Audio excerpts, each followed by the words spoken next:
Sorry, buddy. That's all right. I was it up anyways. As you do. I hadn't said once yet. Well, now you did. Now I can.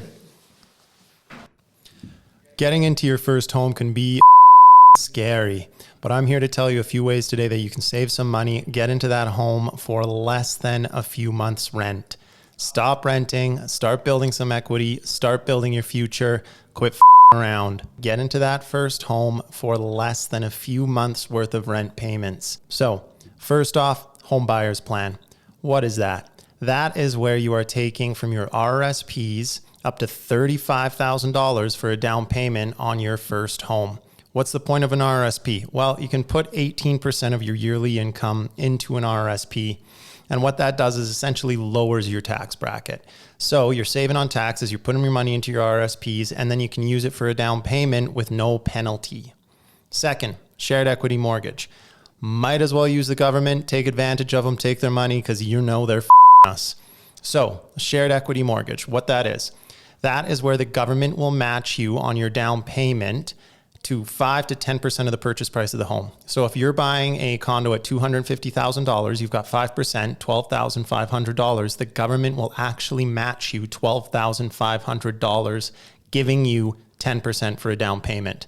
Now, the only thing about this is it has to be paid back in 25 years. But, you know, in 25 years, you're going to have enough equity on that property that you're going to be able to pay it back anyways.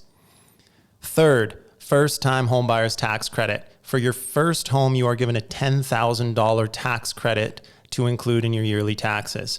When you do this, it amounts to about a $1,500 refund at the end of the year. So again, this can be stacked on top of the other two things. And lastly, you can get a GST credit.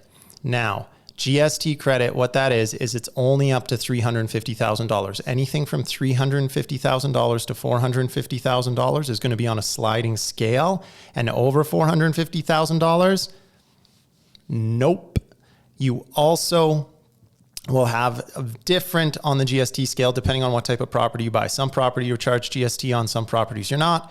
But anyways, what they will do is give you a rebate of 36% of the GST total cost. So right there, you're getting money back into your pocket. So let me break it down for you here. On a $250,000 condo, you put 5% down. That is $12,500. GST rebate, 36% of the GST on that would be $4,500. A $10K tax credit is going to get you about a $1,500 refund. Government is going to match your 5% down, $12,500. So you are getting $25,000 down for $6,500 cost to you. Now, you still need that $12,500 to start out. You need to have that down payment. But at the end of the day, after all of the refunds, after all the tax rebates, everything like that, it is going to cost you about $6,500 to get into a new $250,000 home. Why the would you still rent when this is an option?